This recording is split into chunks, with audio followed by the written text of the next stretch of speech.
우리 어린이들 데리고 나와주셔서 감사합니다.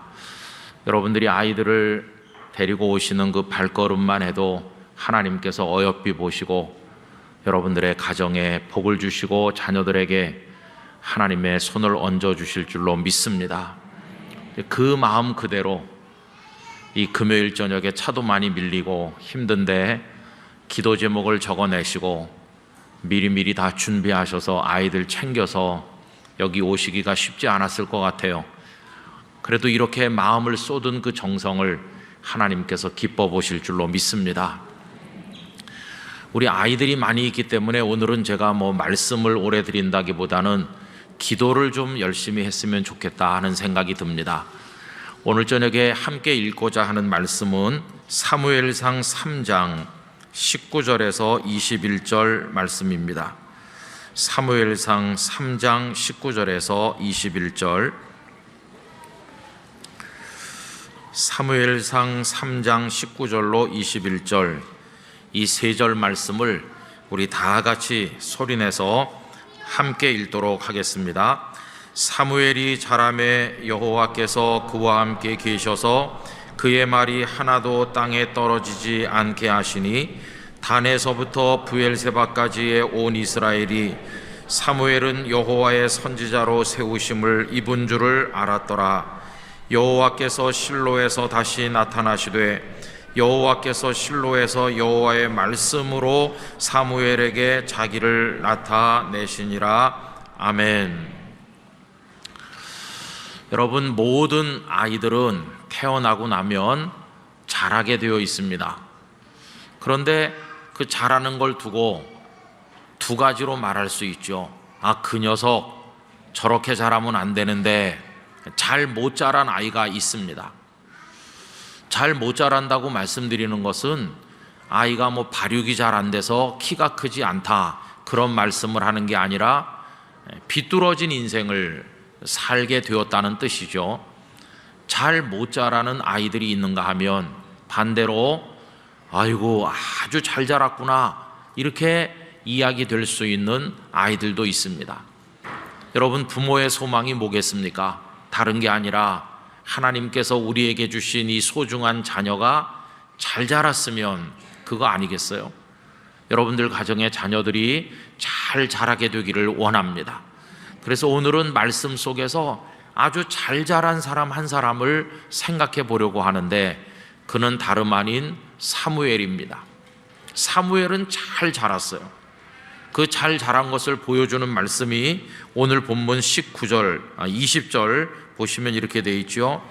단에서부터 브엘사바까지의 온 이스라엘이 사무엘은 여호와의 선지자로 세우심을 입은 줄을 알았더라. 단에서부터 브엘세바까지라는 말은 온 이스라엘이라는 뜻입니다. 모든 이스라엘 백성들이 사무엘이야말로 하나님께서 세우신 선지자라는 사실을 누구나 다 알게 됐어요. 다시 말하면 이 사무엘은 아주 뛰어난 존재가 됐고 모든 사람 앞에 우뚝 선 존재가 되었습니다. 그 다음 절에 보면 하나님께서 말씀으로 그에게 나타나셨다 이렇게 되어 있죠. 사무엘은 아주 잘 자랐습니다. 자, 그러면 여러분, 어떻게 사무엘이 잘 자랄 수 있었을까요? 우리들은 흔히 생각할 때 잘 자라려면 환경이 좋아야 된다고 생각합니다. 물론 그렇습니다. 자녀들이 잘 자라기 위해서는 환경이 좋아야 되죠. 그래서 우리들도 어린 아이들을 유치원도 좀 좋은 데 보내보려고 하고 학교도 좋은 선생님들이 많이 계신데 보내보려고 애를 쓰고 어려서부터 다양한 교육 환경을 제공해 주기 위해서 부모님들 애 많이 쓰시죠. 또 그런가 하면 일찍부터 넓은 세계를 경험하게 하실 요량으로 외국에 보내서 공부를 시키는 가정도 많이 있고 어떤 특수한 분야에 진출시키려고 애를 많이 쓰십니다. 이 교육 환경이라고 하는 게 너무나도 중요하죠. 여러분, 여기 사무엘이 어떻게 태어나게 됐는지 그 과정은 말씀드리지 않겠습니다. 그 어머니 한나가 기도로 낳은 아들이란 것 정도는 다 아실 테니까요. 그런데 한나는 그 사무엘을 낳으면서 하나님 앞에 서원한 대로 했는데 하나님께서 나에게 아들을 주시면 하나님께 드리겠습니다. 이래가지고 젖을 뗀 다음에 어린 사무엘을 엘리 제사장에게 맡깁니다. 다시 말하면 그 당시에 성막이 실로라는 곳에 설치되어 있었는데 그 성막에서 자라게 하는 거죠. 여러분, 유럽 같은 데 가보면은 가장 우수한 학교들이 예전에 중세 때는 성당에서 아이들을 가르치는 전통이 나중에 근대까지 내려오면서 성당에서 하는 학교가 아주 엘리트 학교인 경우가 많이 있습니다. 그래서 부설 학교죠. 부설 학교. 말하자면 여기 지금 사무엘은 이스라엘 성막에서 성장하는 최고 엘리트 교육을 받는 환경에 갔다고 말할 수 있어요. 여러분, 누가 이스라엘 백성 아이들 중에서 대제사장님 밑에서 크겠습니까? 그 당시 엘리가 이스라엘의 모든 제사장 중에 으뜸가는 대제사장인데 엘리 제사장에게 직접 배우면서 엘리 제사장 아래서 성장하는 최고의 엘리트 교육을 받는 환경에 이 한나는 사무엘을 맡겼다는 걸 알 수 있습니다. 그러나 여러분, 이 사무엘을 엘리 제사장 아래다 갖다 맡겼지만 그게 정말 좋은 교육 환경이었습니까? 그렇지 못했습니다. 잘 아시는 것처럼 겉으로 보면 제사장님 아래서 크면 가장 잘 클 것처럼 보였지만 영적으로 보면 최악의 환경이었습니다. 왜 그러냐 하면 엘리는 하나님과 막힌 사람이었어요. 사무엘상 3장에 보면 하나님께서 엘리와 사무엘이 성막 안에 있는데 엘리를 부르지 않으시고 어린 사무엘을 부르셨지 않습니까? 하나님께서는 엘리를 부르고 싶어 하지 않으셨어요. 엘리 같은 사람과 말씀하고 싶지 않으셨어요. 그게 하나님의 마음이었어요. 그럴 정도로 엘리와 하나님 사이는 가로막혀 있었습니다. 뿐만 아니라 엘리의 가정이 어떻습니까? 엘리의 자녀 홈리와 비느하스는 아버지의 일을 받아서 제사장으로 섬기는데 완전히 부패된 사람이죠. 사람들이 하나님 앞에 제물을 가져오면 하나님께 드리기 전에 좋은 것을 골라서 자신들이 차지하는 아주 나쁜 사람들이었습니다. 뿐만 아니라 성막에서 수종드는 여인들과 함께 행해서는 안 되는 일을 행하는 아주 타락한 사람들이었습니다. 그러니까 사무엘이 성장하는 환경은 최악의 환경이었다고 할 수 있습니다. 모르는 사람들은 그렇게 말하겠죠. 한나, 아니 어떻게 아들을 제사장님에게 갖다 맡겼느냐고. 엘리 제사장 밑에서 크면 잘 클 텐데 어떻게 그렇게 할 수 있었느냐고. 모르는 사람들은 그렇게 말했겠지만 그러나 하나님께서 보실 때 그 교육 환경은 최악이었습니다.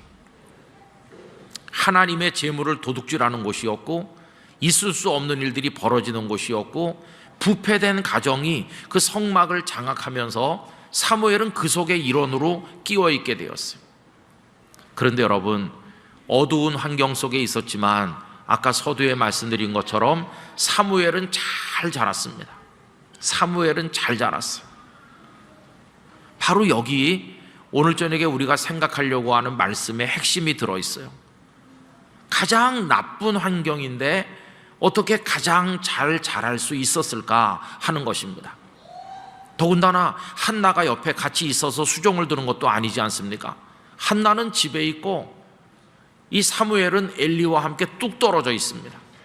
어머니가 보살피는 것도 아닌데 그 좋지 않은 환경 속에서 어떻게 사무엘은 잘 자랄 수 있었을까? 여러분, 비결은 하나였어요. 다른 게 아니라 한나의 끊임없는 기도였습니다.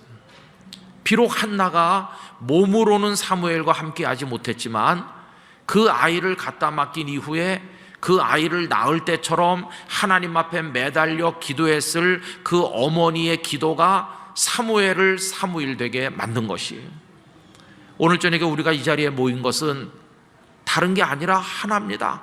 우리들의 자녀를 위해서 기도하는 것이고 기도할 부모가 기도하는 부모가 되고자 하는 결심을 오늘 저녁에 다시 한번 새롭게 하기 위해서 이 자리에 모인 것입니다. 저는 오늘 저녁에 함께하는 기도를 하나님께서 받아주시기를 원합니다. 그리고 오늘 부모님들은 앞으로도 자녀를 위해서 계속 기도할 결심을 새롭게 하셔서 돌아가시게 되기를 바랍니다. 한나가 몸으로 같이 하지 못했지만 기도를 했더니 그 기도가 사무엘과 같이 하는 거예요. 그런데 여러분, 중요한 것은 기도가 사무엘과 같이 할 때 그 결과는 어떻게 나타나느냐 하면은 하나님께서 사무엘과 같이 하시는 것으로 나타났다고 하는 것입니다. 여러분, 오늘 말씀 19절을 보십시오. 거기 뭐라고 되어 있습니까? 사무엘이 자라매 여호와께서 그와 함께 계셔서. 여러분, 이거 하나면 우리들의 자녀 교육은 다 해결되는 줄로 믿습니다.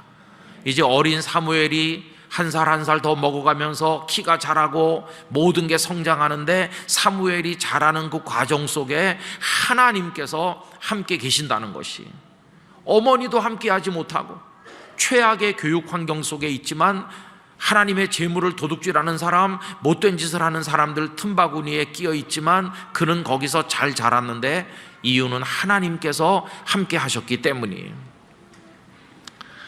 여러분, 오늘 본문 바로 앞에까지는 이 사무엘이 어린 시절 어느 날 하나님께서 사무엘아 사무엘아 부르셔서 말씀하시는 내용이 쭉 나와 있습니다. 그리고 이제 오늘 본문으로 넘어오는 거죠. 그러면 하나님께서 어린 사무엘을 부르셨을 때가 한 10살쯤 된다고 가정을 해본다면, 오늘 여기 사무엘이 자라매라고 할 때까지 적어도 15년, 20년 지나지 않았겠어요. 그러니까 오늘 19절부터 읽었는데 18절과 19절 사이에는 최소한 15년 이상의 세월이 있는 겁니다. 그 긴 세월 동안 한나는 계속해서 아들을 위해 기도했고, 그 기도를 들으신 하나님께서는 계속해서 사무엘과 함께 하셔서, 그래서 사무엘이 자랐을 때 모든 이스라엘 백성들 앞에 그가 선지자라고 하는 사실이 드러나게 되었고, 하나님의 말씀이 사무엘에게 나타나게 되었다는 것입니다. 여러분, 요즘에 우리 자녀들을 키우는 교육 환경은 어떻다고 생각하십니까? 오늘 아침에 새벽 기도를 마치고 어떤 모임에 참석했습니다. 간단히 말씀드리면 차별금지법을 막아내기 위해서 노력하는 사람들이 모이는 모임인데, 그냥 간단하게 줄여가지고 차반연 이렇게 합니다. 차반연, 차별금지법을 반대하기 위한 어떤 연합회 같은 거예요. 그 차반연에서 전국에 이걸 해낼 수 있는 것은 교회밖에 없다고 생각해서 거점 교회들을 몇 군데 정했는데, 우리 영락교회도 그 거점 교회 중에 하나입니다. 그래서 오늘 어떤 변호사님이 오셔서 이게 얼마나 지금 심각한가를 법률적으로 말씀을 하셨고, 그리고 그냥 평범한 한 아주머니가 오셔서 또 이야기를 했어요. 그 평범한 아주머니 함자가 이혜경 씨입니다. 이혜경 씨. 그분의 공식 직함은 이겁니다. 서울교육사랑 학부모 연합 대표입니다. 거창해 보이죠? 그런데 그냥 평범한 아주머니예요. 길거리 시장 골목에서 얼마든지 볼 수 있는 너무나 평범한 여성이세요. 근데 그분이 어떻게 이런 일을 하게 됐을까요? 오늘 아침에 자신의 이야기를 잠깐 했는데, 여러분, 이분은 그냥 아이들을 키우는 엄마로서 직장인이었어요. 근데 직장은 좀 독특해서 공무원이었고, 공무원 중에서도 경찰 공무원이었고, 경찰 공무원 중에서도 여성 수사관이었다고 해요. 그러다가 건강이 좀 나빠졌대요. 그래서 휴직을 하고 쉬게 되었다고 합니다. 그동안에 직장에 다닌다고 아이들을 챙겨주지 못한 게 마음이 아파서 우리 애들이 학교를 제대로 가서 뭘 배워가지고 오는지 이제 관심을 가지게 됐어요.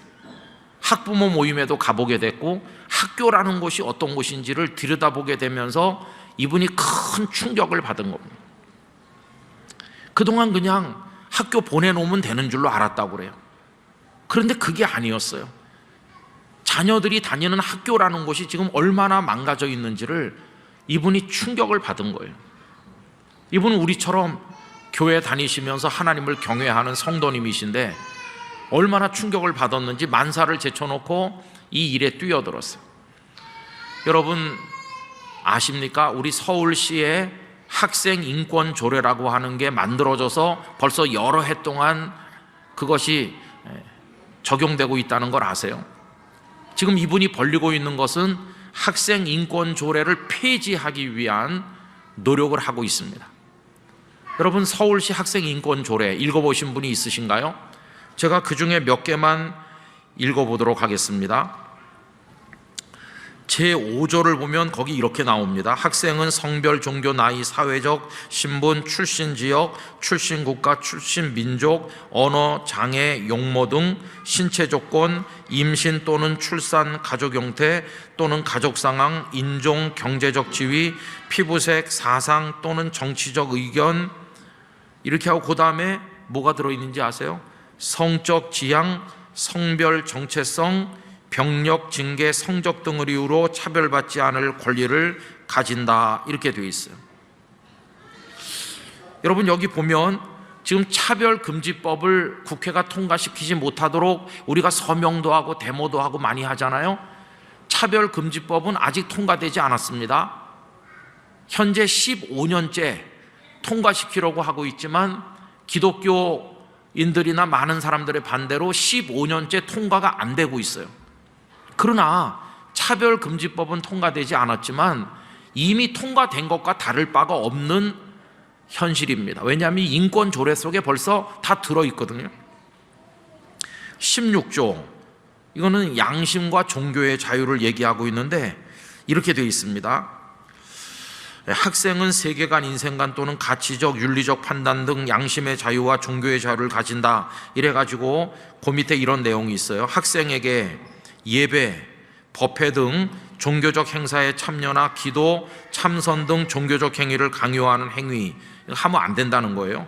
학생에게 특정 종교 과목의 수강을 강요하는 행위, 종교 과목의 대체 과목에 대하여 과제물의 부과나 시험을 실시하여 대체 과목 선택을 방해하는 행위, 특정 종교를 믿거나 믿지 아니한다는 등의 이유로 학생에게 이익 또는 불이익을 주는 등의 차별 행위, 학생의 종교 선전을 제한하는 행위, 특정 종교를 비방하거나 선전하여 학생에게 종교적 편견을 일으키는 행위, 종교와 무관한 과목 시간 중 특정 종교를 반복적 장시간 언급하는 행위, 이런 것들을 하면 안 된다고 되어 있어요. 여러분, 이거는 일개 조례에 불과합니다. 그렇죠? 서울시 일개 조례에 불과한데 우리나라 최고의 법은 뭡니까? 최고의 법은 헌법입니다. 헌법에는 양심의 자유도 있고 또 교육을 받을 권리도 있고 그리고 신앙의 자유도 다 있어요. 근데 여기는 아무것도 못하도록 그렇게 되어 있습니다. 그 다음에 48조에 가보면 제2항에 이런 얘기가 있습니다. 여러분, 학생인권옹호관이라는 사람들이 있다는 걸 아세요?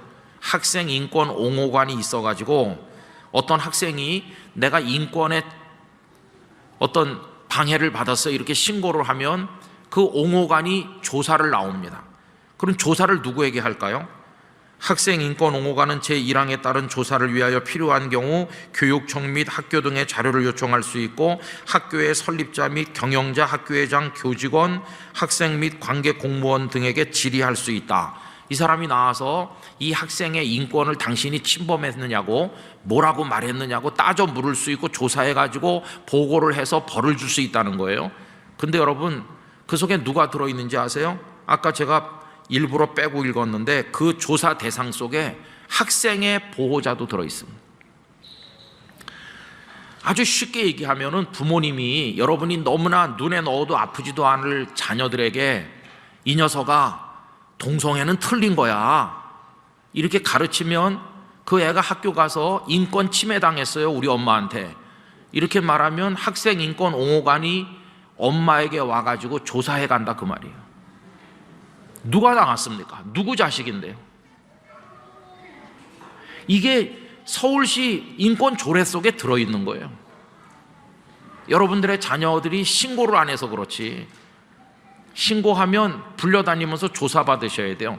내 배 아파서 내가 난 내 자식인데 넌 절대로 그렇게 살면 안 돼 이렇게 말하면 인권 침해한 엄마 아빠가 되는 거예요. 이렇게 기가 막힌 나라가 되어 있는 거예요. 여러분, 이제 멀지 않아서 그런 소수 학생들의 인권을 침범하면 안 되기 때문에 그 아이들의 편의를 제공해 줘야 되기 때문에 이제는 화장실도 자유롭게 쓰는 화장실이 생깁니다. 남자애가 저는 성 전체성이 여자예요. 그래서 오늘부터 여자 화장실에 가겠어요. 그러면 못 가게 못 합니다. 이제는. 여러분, 그런 세상에 우리가 살고 있는 거죠. 벌써 6년 전에 어느 학교 선생님께서 얘들아, 에이즈가 어떻게 생기는지 너희들 아느냐? 너희들 건강관리 잘해야 되고 동성애 그 에이즈가 생기고 위험한 거야, 이렇게 말했다가 교육청에 불려가서 호되게 고생했습니다. 왜 아이들에게 그런 걸 말하느냐는 거예요. 그럼 선생님이 말 안 하면 누가 말합니까? 아이들을 건강하게 자라게 해줘야 되는데 그런 거 교육하면 걸리는 거예요, 이제는. 그래서 이 이혜경 대표를 비롯한 많은 학부모들이 이걸 없애야 된다, 인권 조례를 폐지해야 된다고 서명을 받고 있어요.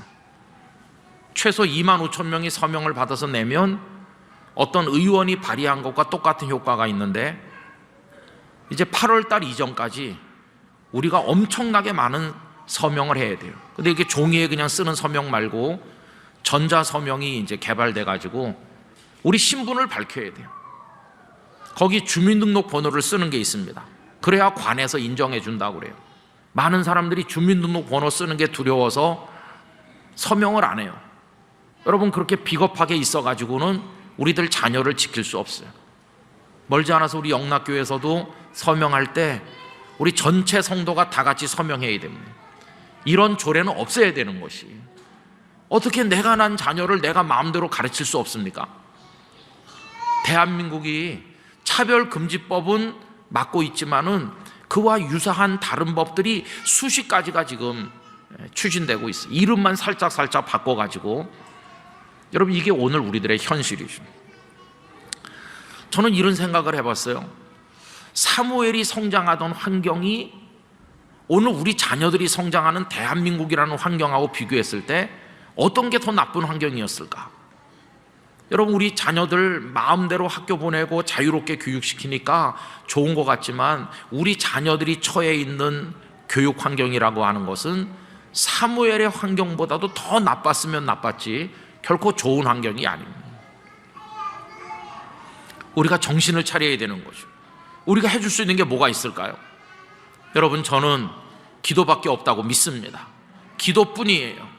한나가 기도할 때 하나님이 사무엘과 같이 하셔서 그 나쁜 환경에서도 잘 자라게 해주신 것처럼 우리들이 자녀들을 학교에 보내놓고 우리들이 축복하며 우리 자녀들을 위해 기도한다면 하나님께서 우리 자녀들을 지켜주실 줄 믿습니다. 그 악의 소굴에서도 우리 자녀들이 물들지 않도록 자라나게 하실 것이라고 믿습니다. 그래서 오늘 저녁에 우리가 축복해서 기도할 뿐만 아니라 구체적인 목표를 정해 놓으시고 아주 세밀한 제목들을 정해 놓으시고 하나님 앞에 기도하셔야 되는 거죠. 그 기도가 하나님의 도움을 구하게 만들 것이고, 하나님의 도움을 구할 때 하나님께서는 손을 내밀어 주실 것이고, 우리 자녀들을 감싸 안아 주시고, 그래서 보호하시고 잘 키워 주실 것이라고 믿습니다. 기도하는 부모 아래에 하나님의 사람들이 성장하는 것이, 여러분, 그런 마음으로 여느 때보다도 더 간절한 마음으로 오늘 저녁에 하나님 앞에 기도할 수 있기를 간절히 원하는 것입니다. 원래는 목사님들이 안수기도를 해야 되는데 상황이 좋지 않으니까 먼저 저와 함께 합심기도를 하시고 부모님들이 손을 얹어 기도해 주시고 나중에 또 우리 목사님 나오셔서 기도하고, 그리고 또 우리 목사님들이 여러분들의 자녀 그 앞에 손을 대지 않은 채로 기도를 진행할 것입니다. 오늘 저녁에 기도를 하나님께서 받으셔서 여러분들 가정에 한 명 한 명을 이 시대 사무엘처럼 잘 자라도록 해주시기를 진심으로 기원하고, 그 사무엘이 자라서 블레셋에게 눌려 억압당하던 이스라엘을 이렇게 세운 것처럼 여기 있는 우리 자녀들이 자라서 대한민국을 다시 세우고 한국교회를 다시 세우는 그런 역사를 가져오게 되기를 간절히 기원하는 것입니다. 이 밤에 기도할 때 간절함으로 기도하시고 성령님께서 우리 자녀들의 머리 위에 기름 부음 되시도록 함께 기도하도록 하겠습니다. 오늘 저녁에 나오신 성도님들 간절한 기도 하나님께서 응답해 주시길 바라고 우리 모두를 불쌍히 여겨 주시기를 기원합니다. 여러분, 세상에서 제일 두려운 게 뭘까? 이렇게 생각을 해보면 오늘 본문에 맞춰서 말하면 전쟁, 참 두려운 거죠. 우크라이나가 러시아의 침략을 받았습니다. 러시아는 세계 최대 강국 중에 하나고 우크라이나는 거기에 비하면 작은 나라이기 때문에 우리들 생각에는 우크라이나가 며칠 못 버틸 거다, 그런 생각을 했습니다. 또 우리나라는 북한과 늘 대척 지경에 있고 언제든지 전쟁이 일어날 수 있는, 우리는 종전 상태가 아니라 휴전 상태에 있는 지 수십 년 아닙니까? 그래서 어느 나라에 전쟁이 났다고 그러면 남의 얘기같이 들리질 않죠. 그러면서 도대체 어디가 이길 건가, 얼마나 버틸 건가, 이런 생각들을 많이 하게 됩니다. 그래서 유달리 우크라이나 전쟁에 우리 대한민국 국민들의 관심이 많이 있다고 생각을 합니다. 그런데 우크라이나는 이 전쟁이 참 두려웠겠지만 그것도 작은 나라와의 전쟁이 아니라 세계 2대 강국, 군사 강국으로 치면 미국 다음 간다고 하는 러시아와 맞붙었기 때문에 아마 굉장히 두려웠을 것입니다. 그런데 지금 어떻게 돼 있습니까? 지금 우크라이나가 잘 버티고 있죠. 자세한 전황을 우리가 알진 못하지만은 러시아가 쉽사리 우크라이나를 점령하지 못한다는 것은 알고 있습니다. 근데 그렇게 된 결정적인 어떤 이유 중에 하나는 뭐냐 하면 우크라이나 국민들이 죽기를 각오하고 싸우는 점도 있지만은 무엇보다 서방 세계와 우크라이나가 연결되어 있기 때문이죠. 그래서 그 미국을 비롯한 여러 나라들이 러시아의 반발에도 불구하고 많은 전쟁 물자 그리고 무기를 지원하고 있습니다. 아마 러시아 무기보다 성능이 뛰어난 상당한 서방의 무기들이 우크라이나 군대에 지원이 돼서, 그래서 러시아와 맞서서 거의 대등해 보이는 싸움을 싸우고 있는 게 아닌가 하는 생각이 듭니다.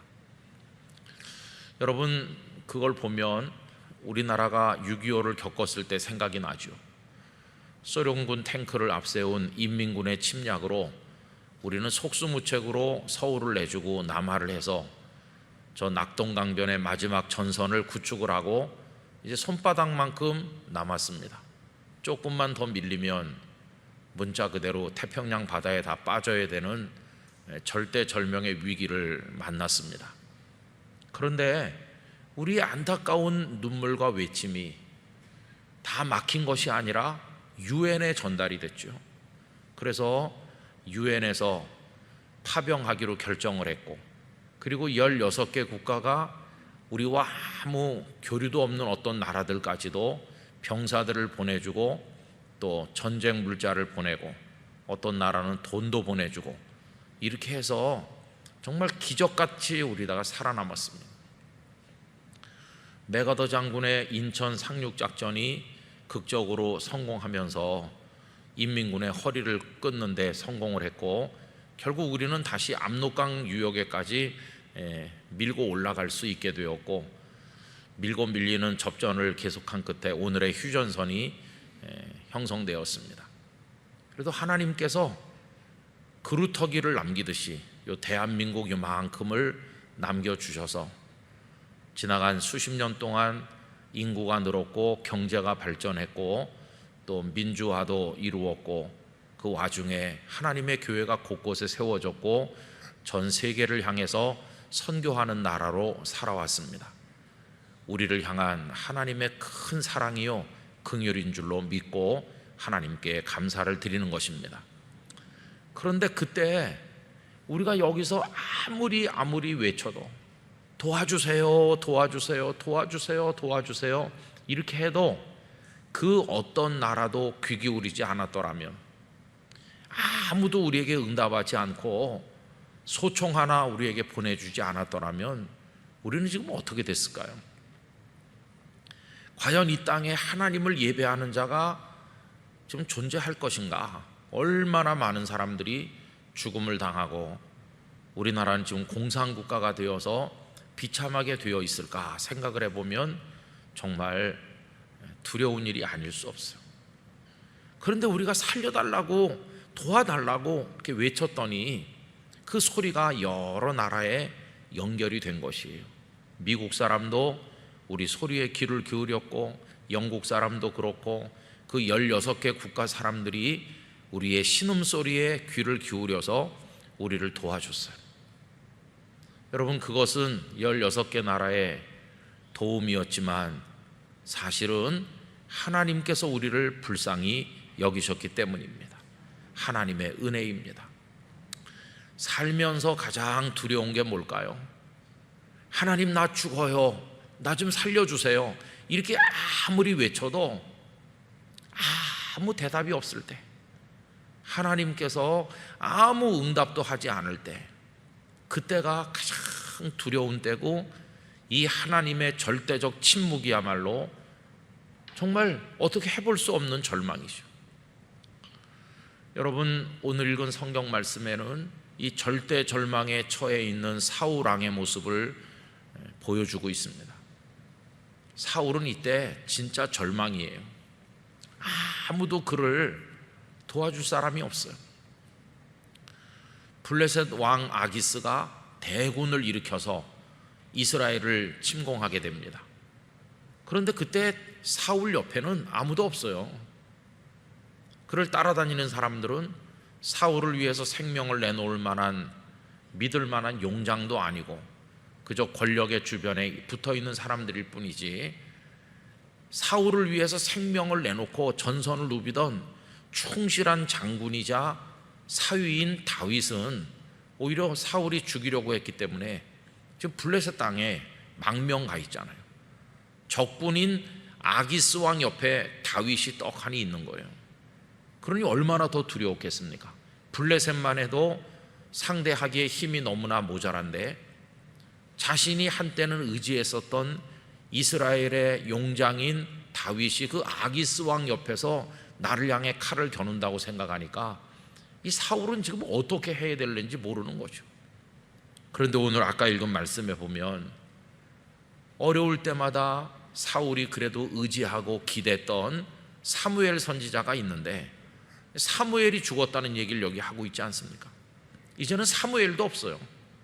정말 믿을 데가 없는 거예요. 다윗도 없고, 다윗은 자기가 쫓아낸 거나 마찬가지고, 그리고 이제는 사무엘도 없고, 그에게 마지막 남은 희망은 그나마 하나님이셨어요. 하나님을 떠나 살던 사울이었지만 너무나 급한 상황에 이르니까 하나님을 향해서 살려달라고 외쳤어요. 그런데 여러분, 하나님께서는 아무 대답을 하지 않으시는 거예요. 오늘 말씀 6절을 다시 한번 보시기 바랍니다. 사울이 여호와께 묻자오되, 사울은 평소에 하나님 앞에 여쭙는 사람이 아닙니다. 그는 다 자기 멋대로 하는 사람이지, 하나님께서 아말렉을 멸하라고 그래도 하나님의 말씀에 불순종하고 하나님의 뜻을 어겼던 사람 아닙니까? 다 자기 멋대로 하던 사람이에요. 근데 이때는 아마 진심이었던 것 같아요. 하나님, 나 좀 살려주세요, 이렇게 하나님 앞에 의지하고 하나님의 뜻을 구하는데 뭐라고 돼 있습니까? 여호와께서 꿈으로도 아무 말씀이 없어요. 무슨 꿈도 보여주시는 게 없고, 우림으로도, 이 우림은 제사장들이 입는 옷을 에봇이라고 그러잖아요. 근데 에봇 가슴팍에다가 우림과 둠밈이라는 걸 만들어서 넣게 했죠. 제사장이 하나님 앞에 나가서 제사를 드리고 백성을 위해 축복하고 또 백성을 위해서 하나님 앞에 질문하여 답을 구하고 할 때 이 우림과 둠밈으로 하라, 이렇게 돼 있거든요. 근데 이것도 지금 안 되는 거예요. 이미 정상적인 제사장이 사울 옆에는 없습니다. 왜 그러냐 하면, 사울이 다윗을 죽이려고 할 때 다윗이 너무 급하게 도망을 하면서 노비라는 곳에 가서 제사장 아히멜렉의 집에 갔죠. 그때 다윗이 정말 급할 때죠. 자객이 집이 들이닥쳐서 그를 죽이려고 하는데 사울의 딸이자 다윗의 아내인 미갈이 그를 피신시킨 거 아닙니까? 아무도 따르는 사람도 없이 홀로 도망하던 때입니다. 그때 아히멜렉에게 가서 먹을 게 좀 있습니까? 그러니까 아히멜렉이 여기 제사장들만 먹는 진설병이 있는데 진설병을 먹게 됐죠. 그리고 무슨 무기 같은 게 없습니까? 그러니까 자네가 죽인 골리앗의 칼이 여기 있다. 그래서 골리앗의 칼을 가지고 이제 도망을 했죠. 그런데 이 아히멜렉이 다윗을 도와주는 그 모습을 에돔 사람 도액이라는 사람이 옆에서 이렇게 보고 있었는데, 나중에 사울이 너희들은 전부 다윗 편이냐? 다윗의 정보에 대해서 나에게 말해주는 사람이 왜 아무도 없느냐? 이렇게 하니까 이 도액이 사울에게 말했거든요. 일전에 다윗이 아히멜렉 제사장에게 왔을 때 아히멜렉이 여차저차 다윗을 도와주는 걸 제가 봤습니다. 그랬더니 사울이 눈이 뒤집혀 갖고 하나님의 종들인 제사장을 다 끌어오게 해가지고 죽이게 했잖아요. 근데 사울의 부하들 중에 그 어떤 사람도 칼을 들지 않았어요. 왜냐하면 하나님의 제사장을 죽이는 게 너무 두렵기 때문에 앞으로 나서지 않았는데, 이 도액이라는 사람은 워낙 사악한 에돔 사람이니까 이 도액이 다 제사장들의 피를 흘렸거든요.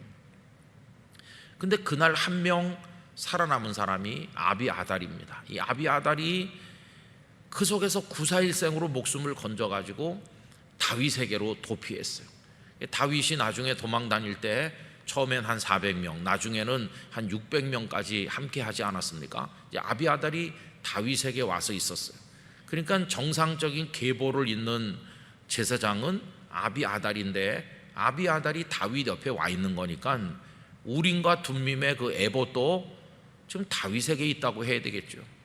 근데 여기 지금 사울 왕이 우림으로 여쭈어도 하나님이 대답하지 않는다는 거는, 그건 아마도 모조품 우림이었던가 뭔가 하자가 있는 것이었으리라 주석가들은 그렇게 생각하고 있어요. 근데 어쨌든 이 사울이 워낙 급한 상황에서 하나님 나 좀 도와주세요 그러면서 부르짖어도 꿈으로도 말씀하지 않고 우림으로도 답이 없는 거예요. 그 다음에 또 뭐라고 그랬냐면 선지자로도 그에게 대답하지 아니하셨다. 아마 뭐 이런저런 선지자를 자처하는 사람들이 그때도 있었을 텐데 아마 하나님 앞에 좀 물어봐 달라고 했겠죠. 그런데 하나님은 대답하지 않으셨어요. 하나님과의 관계가 딱 끊어진 거예요. 한 말씀도 답을 하지 않으셨어요. 완전히 버려진 거예요. 하나님께서 상대하기 싫다 이렇게 끊으신 것이, 이게 얼마나 두려운 일인지. 여러분, 하나님으로부터 끊어지는 걸 가리켜서 영적 죽음이라고 하잖아요. 사울이 언제 죽었습니까? 그 이후에 좀 더 읽어 내려가 보면 길보아산 전투에서 그 블레셋 사람들과 맞붙었죠. 거기서 그는 세 아들과 함께 그 전장에서 세상을 떠났어요. 이 몸은 거기서 죽었어요. 길보아 전쟁에서. 그런데 사울의 영은 이미 다 죽은 거예요, 여기. 왜냐하면 하나님께서 아무 말씀도 하지 않으시기 때문에. 우리가 세상을 살면서 인생 속에서 겪는 많은 두려움이 있지만, 여러분, 가난도 어렵고 질병도 어렵고 다 어렵지만은 가장 공포스러운 두려움은 하나님으로부터 끊어지는 것입니다. 하나님께서 아무 답이 없으시다. 내가 아무리 부르짖어도 하나님께서 응답하지 않으시고 아무 말씀이 없으시다. 도대체 하나님과 나 사이의 관계가 완전히 끊어졌구나. 이거보다 더 두려운 일이 없는 거죠. 여러분, 저는 우리 영락교회 성도들이 하나님과 통하는 분들 되시길 바랍니다. 하나님과 통할 수 있어야 돼요. 뭐 가난하고 병드는 거 다 힘들지만, 힘들어도 환경이 어려워도 그 속에서 하나님 그러면 하나님께서 왜 그러느냐 하고 답만 주신다면 희망이 있는 겁니다. 그런데 아무리 불러도 대답이 없으시다. 완전한 이제 버려진 거죠. 끊어진 거예요. 아담과 하와가 선악을 알게 하는 나무 열매를 따먹고 에덴 바깥으로 쫓겨났잖아요. 이게 단절 아닙니까? 그게 영적 죽음인데, 여기 지금 사울이 하나님께 버림받은 거예요.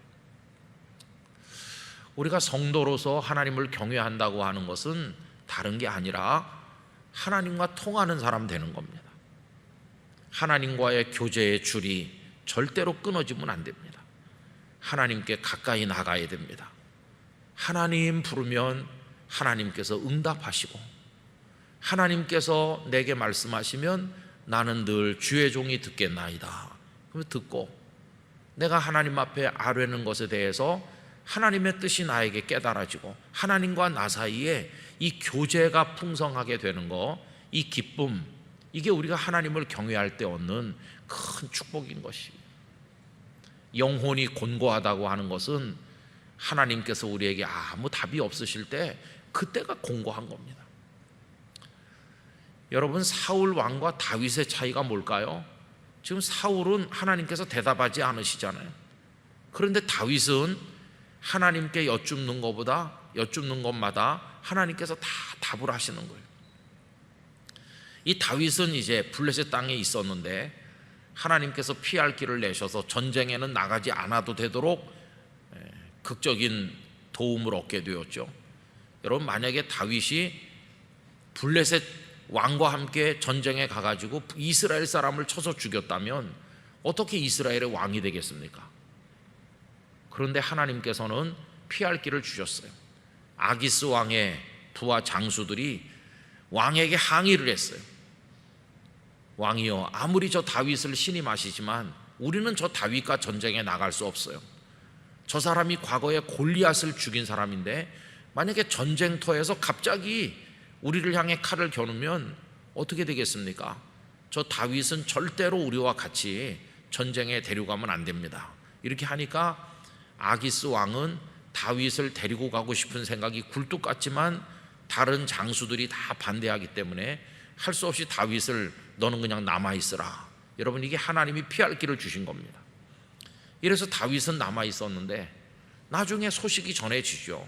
사무엘하 1장에 가보면 전쟁터에서 나왔다는 어떤 아말렉 사람이 와서 전쟁이 어떻게 됐는지 소식을 전해주는 거예요. 다윗이 물어보죠. 이스라엘 왕 사울은 그리고 그 아들들은 어떻게 됐나? 그랬더니 이 사람이 자기가 죽였다는 식으로 말하죠. 어쨌든 확인된 사실은 사울이 죽었다는 것입니다. 그러면 사울 다음에 이스라엘의 왕이 될 사람으로 기름 부음 받은 게 바로 자기 자신 아닙니까? 사울이 죽었구나. 내가 직접 죽일 기회가 2번이나 있었지만 하나님의 기름 부음 받은 종이기 때문에 나는 손을 대지 않았는데 하나님께서 블레셋 사람의 칼을 통해서 그를 심판하셨구나. 이제 이스라엘의 왕이 공석이 되었으니 일찍이 사무엘이 내게 기름 부은 대로 이제는 내가 올라가서 그 자리를 얻어야 되겠구나, 이렇게 생각할 수 있잖아요. 그런데 다윗은 그렇게 행동하지 않았어요. 당연히 올라가서 이스라엘의 왕이 되어야 될 상황이 왔지만 다윗이 먼저 한 게 뭡니까? 하나님께 여쭤보는 거예요. 하나님, 제가 올라가도 되겠습니까? 이 블레셋을 떠나서 이스라엘로 들어가서 왕이 돼도 좋겠습니까? 하고 하나님 앞에 말씀을 드렸더니 하나님께서 올라가라고 답을 주시는 거예요. 어디로 가면 좋겠습니까? 하니까 헤브론으로 가라. 그래서 그는 헤브론으로 가서 먼저 유다 지파의 왕이 되죠. 그때 저쪽에는 사울의 아들 이스보셋이 왕이 되어 있었기 때문에 한동안 이렇게 왕이 2명 있는 상태로 가다가 나중에 이스보셋이 죽고 서서히 나머지 이스라엘이 다 다윗에게 돌아와서 통일 이스라엘의 이제 왕이 되지 않았습니까? 그 어중간한 시간이 7년 6개월 정도 이어집니다. 어쨌든 다윗에게 있어서 정말 축복은 뭐냐 하면, 하나님 왜 그래? 저 갈까요? 가거라. 어디로 갈까요? 헤브론으로 가라. 하나님과 다윗은 통하는 사이였어요. 하나님을 부르면 하나님께서 답을 하셨어요. 근데 여기 사울은 아무리 불러도 꿈으로도 우림으로도 선지자로도 대답하지 않으셨다는 것이 얼마나 불쌍한 사람입니까? 이 사울의 끄트머리 모습은 너무나 처참하죠. 여러분, 우리가 뭐 세상에 고난도 있고 아프기도 하고 어렵기도 하고 실패도 해요. 그러나 하나님과 통하는 상태에 있으면 이길 수 있는 것이, 심지어 죽음조차도 하나님과 통하는 상태에서 맞이하는 죽음은 축복이 되는 것이, 여기 사울은 하나님과 끊어진 상태에서 죽습니다. 정말 가장 비참한 죽음이죠. 그런데 하나님과 통하는 관계에서 죽은 사람 누굴까요? 모세죠. 모세. 하나님께서 모세에게 모세야 너 가나안 땅에 못 간다. 그냥 가나안 땅을 산 위에서 한번 바라보고 너는 내게로 와라. 계속 하나님과 말씀을 주고받잖아요. 하나님 저도 가나안에 가고 싶은데요. 더 이상 나에게 말하지 말아라. 모세가 세상을 떠나긴 했지만 끝까지 그는 하나님과 대화하잖아요. 끝까지 하나님과 대화하면서 하나님 손 붙들고 죽음의 요단강을 건너는 것이 끝까지 하나님과 교제하면서 하나님과 같이 통하면서 그래서 모세를 하나님과 대면하여 아시던 자다 그렇게 말했어요. 여러분 모세가 모세 된 것은 가나안 땅에 들어갔기 때문이거나 이스라엘을 출애굽시켰기 때문에 그런 조건에 달린 게 아니에요. 그는 가나안에 가지도 못했어요. 그럼에도 불구하고 그가 대단한 이유는 늘 하나님과 교통했고 늘 회막에 가서 엎드렸고 하나님께서는 그에게 말씀하셨고 그가 부르면 하나님은 대답하셨고 하나님과 대화하듯이 언제나 하나님과 통했어요. 그 모습 그대로 하나님 나라에 이르신 분이 모세이십니다. 그래서 하나님과 통하는 상태에서 부르심 받았기 때문에 죽음마저도 복된 사람이 모세라고 할 수 있어요. 근데 여기 지금 사울은 하나님과 끊어진 상태에서 죽은 거잖아요. 여러분 잘 생각해 보셔야 됩니다. 죽지 않는 게 복이 아니라 하나님과 통하는 게 복입니다. 죽지 않아도 하나님으로부터 끊어진 상태로 숨이 이어지고 있다면 그건 축복이 아니에요.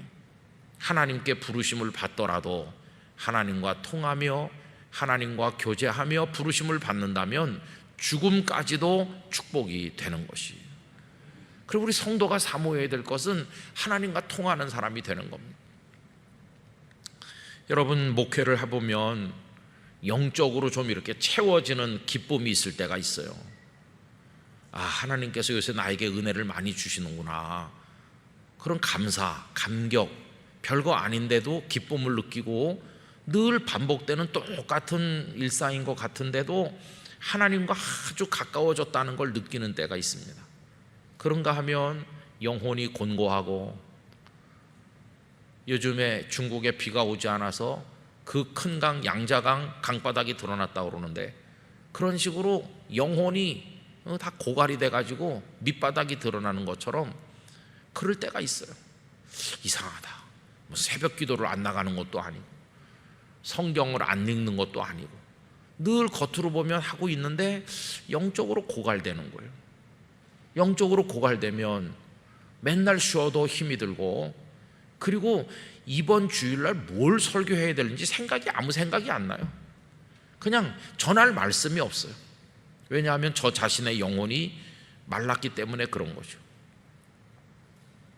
그럴 때는 진짜 목회하는 게 힘이 든 거죠. 나 자신도 바싹 말랐는데 뭘 퍼내야 성도들하고 나눌 거 아닙니까?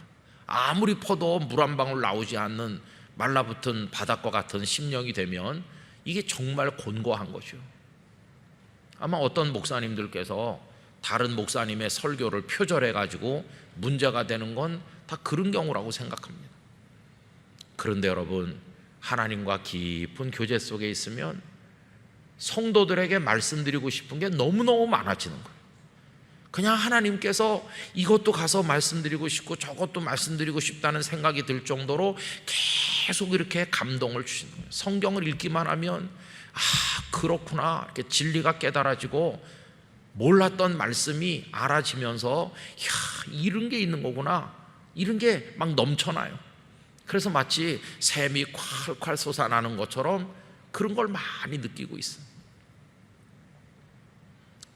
영락교회를 향해서 하나님께서 늘 말씀해 주시기를 원합니다.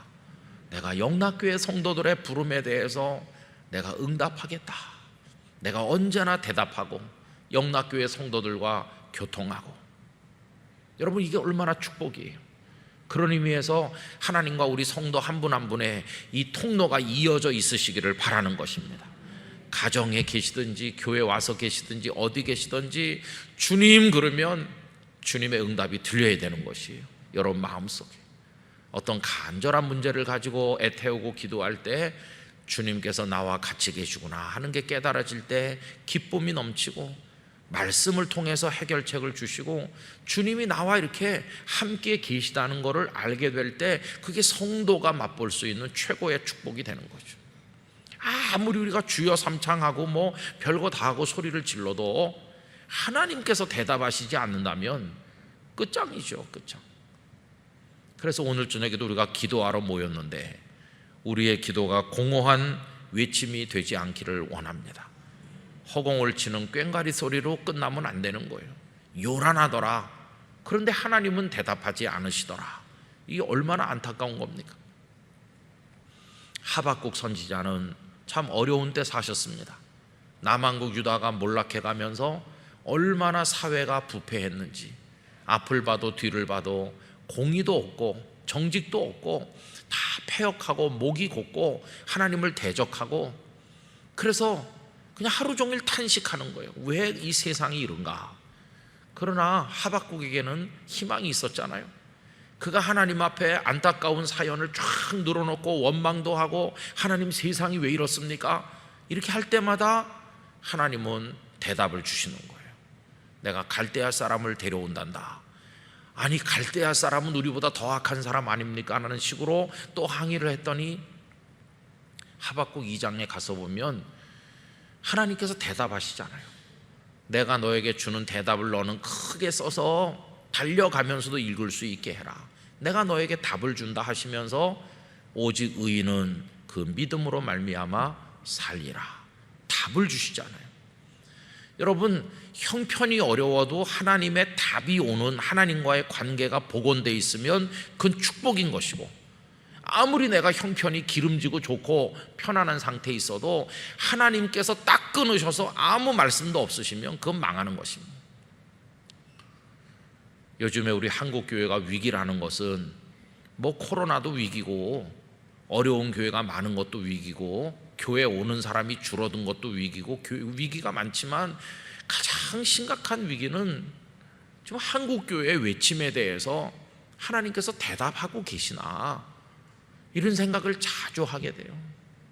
하나님께서 너하고 상대하고 싶지 않아. 너랑 말하고 싶지 않아. 이미 사무엘상에 그런 얘기가 있지 않습니까? 엘리 제사장, 최고의 영적 지도자라고 실로의 성막에 버티고 앉아 있잖아요. 그러나 하나님은 엘리에게 아무 말씀도 하지 않잖아요. 하나님과 엘리는 끊어진 거예요.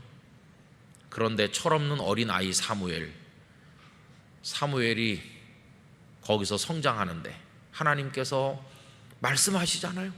너무 어려서 사무엘이 먼저 말씀드리지 못하니까 하나님께서 먼저 부르시죠. 사무엘아, 사무엘아. 하나님이 부르신 줄도 모를 정도로 미숙하고 어렵지만 하나님은 계속 옆구리 건드리시면서 찌르는 것처럼 사무엘아, 사무엘아. 여러분, 이게 축복인 것이죠. 하나님께서 우리에게 말씀을 건네오시고, 내가 하나님을 부르면 하나님 왜 그래? 이렇게 대답하시고, 우리의 눈물을 받아주시고, 우리의 부르짖음에 응답하시고. 그래서 우리 영락교회 성도들, 특별히 오늘 저녁에 기도하시는 여러분들 한 분 한 분은 하나님과 늘 통하는 분들 되시기를 바랍니다. 난 하나님과 통해. 하나님은 늘 나에게 말씀하셔. 나와 같이 계셔. 하나님은 나의 눈물을 알고 계시고 나의 안타까움에 응답하신다. 여러분, 이 축복을 풍성하게 누리시기를 원하는 것입니다. 아무리 적군이 몰려와도 하나님과만 통하면 이길 수 있을 줄로 믿습니다. 하나님이 우리의 도움이 되실 것이기 때문입니다. 그러나 아무리 내가 대단해도 하나님이 말씀하지 않으시면 벌써 지고 있는 것이죠. 우리의 관건은 하나님과 통하는 사람인가, 기도의 줄이 연결되어 있고 하나님께서 우리에게 응답하시는 하나님의 사람인가, 이게 관건인 것이죠. 목사인 저도 하나님과 더 가까이 통하고 싶습니다. 오늘 여기 오신 우리 장로님, 권사님, 집사님, 성도님 한 분 한 분 하나님과 가장 가까이 교제하는 분들 되시기를 바랍니다. 여러분, 믿음의 교제도 깊이가 다 다른 거죠. 제가 어떤 모임에 갔더니 어떤 목사님이 어느 교회 얘기를 하는 거예요. 그분은 우리 교계에 돌아가는 소식을 정말 많이 아는 진짜 정보통 같은 목사님이세요. 저는 늘 그분 옆에 있으면 많은 걸 배웁니다. 야, 이분은 어떻게 이런 소식을 알고 있을까? 정말 굉장히 하여튼 소식을 많이 알고 있는 그런 분이세요. 근데 그분이 그날도 어느 교회 얘기를 하는 거예요. 근데 그날은 제가 그분을 이겼어요. 목사님, 그거 잘못된 정보라고 제가 그렇게 했어요. 그랬더니 그분이 저보고 어떻게 저보다 더 잘 아십니까? 그러는 거예요. 그래서 제가 내가 자라난 교회거든요, 이렇게 말했어요. 저 영락교회 다니다가 그 다음에 그 교회 가서 이제 신대원 갈 때까지 자랐거든요. 제가 자란 교회이기 때문에 그 교회가 그동안 어떻게 지내왔고 지금은 어떤지를 제가 누구보다도 잘 알 거 아니겠어요. 그러니까 그 목사님이 더 이상 그 교회 얘기를 안 했어요. 왜냐하면 제가 더 잘 알고 있으니까. 여러분, 그런 식입니다. 우리가 뭘 알고 뭘 이렇게 한다고 그래도 누군가는 나보다 더 많이 알고 있는 거고 그런 거죠, 그죠? 간접으로 아는 사람보다 직접 아는 사람이 더 많이 알고 더 분명히 아는 거죠. 모든 교회 다니는 사람들이 다 하나님을 안다고 그래요. 그러나 그 깊이 차이는 너무 차이 나는 거예요. 어떤 사람은 너무 얕게 아직 발도 안 담근 사람도 있고 물만 바라보고 있는 사람도 있고 에스겔의 환상에 보는 것처럼 어떤 사람은 겨우 발목까지 들어간 사람이 있고 어떤 사람은 무릎까지, 어떤 사람은 허리까지, 어떤 사람은 물이 막 차고 넘쳐서 헤엄을 칠 정도로 온몸이 쏙 담기도록 충만한 상태에 이른 사람이 있고, 오늘 오신 여러분 하나님과의 교제의 수준이 어느 정도이신가 생각을 해보시기 바랍니다. 나는 하나님을 잘 몰라, 은혜의 세계를 조금밖에 맛보지 못했어. 만약 그렇다면 사모하시기 바랍니다. 더 깊은 대답, 하나님의 깊은 세계를 알도록 하나님과 더 많이 통하고 더 밀접하게 교제하는 성도가 되도록 그런 영적 열망을, 간절한 소원을 가지시기를 바라는 것입니다. 이건 직분하고 상관없어요. 오히려 아직 서리 집사도 못된 분들 중에도 하나님과 깊이 교제하는 분이 있으실 거예요. 근데 그거는 다른 사람 모르는 거예요. 그 은혜를 받은 사람만 아는 것이죠. 그래서 언제나 하나님과 이렇게 통하는 거. 여러분, 오늘 우리 다른 거 하러 나온 게 아닙니다. 누구에게 우리를 보이러 나온 것도 아니고 오늘 여기 나온 것은 그저 하나님과 통하고 싶은 마음으로 나온 것이죠. 그죠?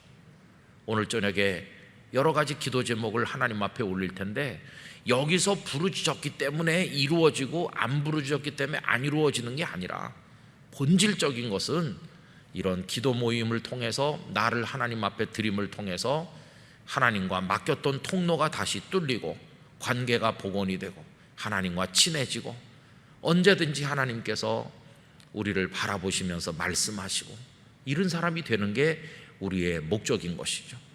저는 그래서 하나님과의 교제를 즐기는 분들이 우리 영락교회에 많아져야 된다고 생각합니다. 하나님과의 교제를 즐기는 사람, 늘 말씀을 읽어도 하나님 나에게 말씀하시는구나 이렇게 읽고, 하나님 오늘도 기쁨을 얻었습니다, 주의 말씀이 저를 위로하십니다, 또 하나님께 간구하고 찬양하면 하나님께서 기뻐하시는 게 느껴지고 내가 집에 가도 혼자 가는 게 아니라 하나님과 동행하는 것이고 한 걸음 한 걸음 주님과 함께 걸어가는 것이고, 그래서 우리 성도들은 어디 어떤 상황이 있든지 하나님과 막힘이 없는 분들 되시기를 바랍니다. 그런데 여러분, 하나님과 우리 사이의 이 통로를 딱 가로막는 가장 무서운 게 뭘까요? 그게 바로 죄입니다. 죄. 이사야 선지자를 통해서 말씀하신 게 내가 자고 있는 것도 아니고 귀가 못 듣게 된 것도 아니다. 너희의 부르짖는 기도가 응답되지 않는 것은 너희 죄가 너희들과 나 사이를 가로막았기 때문이다, 이렇게 말씀하시거든요. 그래서 여러분, 모든 얽매이기 쉬운 죄와 욕망 이런 거 다 내려놓고 언제나 하나님 앞에 나가서 하나님과 통하시기를 축원합니다. 저는 하나님과 그렇게 통하는 사람, 하나님께서 사랑하셔서 늘 말씀하시는 사람, 그런 사람의 기도는 하나님이 잘 응답하신다고 믿습니다. 처음 만나는 이가 와서 하나님과 처음 대화하는 사람이 부탁하는 거 하고 늘 하나님과 통하는 사람이 하나님 어려운 문제가 있어요. 그러면 하나님께서 어떻게 하실까요? 네가 말하기 전에 이미 알고 있다 이러면서 응답하시지 않겠어요? 그래서 우리가 기도의 사람이 되는 거고 하나님과 교제의 기쁨을, 이 정말 꿀보다 더단 기쁨을 경험하게 되는 것이고, 이게 신앙생활의 기쁨이죠. 신앙생활의 기쁨. 그런 은혜가 우리 모두에게 있기를 간절히 기원합니다. 하나님과 잘 통하시기 바랍니다. 이제 우리 기도하도록 하겠습니다. 무엇이 가로막아서 하나님과 나 사이가 이렇게 멀어졌나? 도대체 누구와 얘기하느라고, 무엇에 내 마음을 쏟느라고 하나님이 그렇게 부르셔도 대답조차 안 했나? 이제는 내가 하나님을 불러도 하나님 나에게 대답하시지 않는 게 아닌가? 하나님과 나 사이에 한 라인이 끊어진 것은 아닌가? 하나님, 당신께서 저에게 응답하시지 않는 것보다 더 두려운 것은 없습니다. 하나님의 침묵보다 무서운 것은 없습니다. 하나님, 우리에게 응답해 주시옵소서. 영락교회 성도들에게 응답하여 주시옵소서. 영락교회에 말씀하여 주시옵소서. 이 밤에 우리가 하나님과 통하는 성도가 되고 싶습니다. 하나님과 깊은 교제에 이르기를 원합니다. 이런 마음으로 우리가 이 시간에 한번 먼저 기도하려고 합니다. 여러분 다 같이 두 손을 가슴에 모으고 하나님과 깊이 교제하는 성도 되게 하여 주시옵소서.